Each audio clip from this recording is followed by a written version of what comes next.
Uns 300 alumnes de 5è i 6è de primària de les escoles sardanes han participat aquest divendres a la tercera jornada multiatlètica que, després de celebrar una primera edició a Llívia i una segona al poliesportiu de la capital sardana, en aquesta ocasió ha tingut lloc al camp de futbol del Puigcerdà.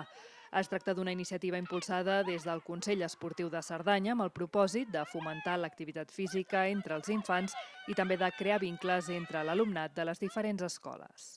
Fa 3 anys vam començar amb aquesta jornada multiatlètica. L'objectiu d'aquesta jornada és agrupar totes les escoles de Cerdanya, en aquest cas aquí avui tenim alumnes de 5è i 6è, i a través de la pràctica esportiva, en aquest cas amb l'atletisme, a través de l'atletisme, doncs que es puguin conèixer entre ells, relacionar-se i al final conèixer una miqueta també més aquest esport.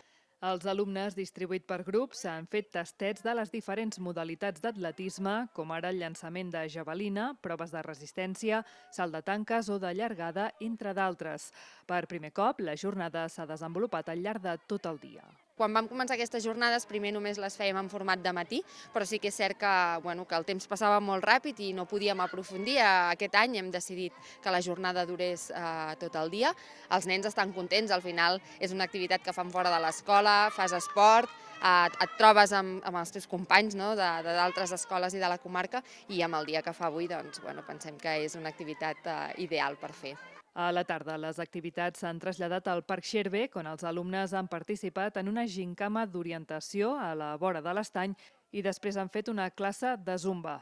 Des del Consell Esportiu aposten per mantenir aquest tipus de jornada en un futur per la bona acollida que té.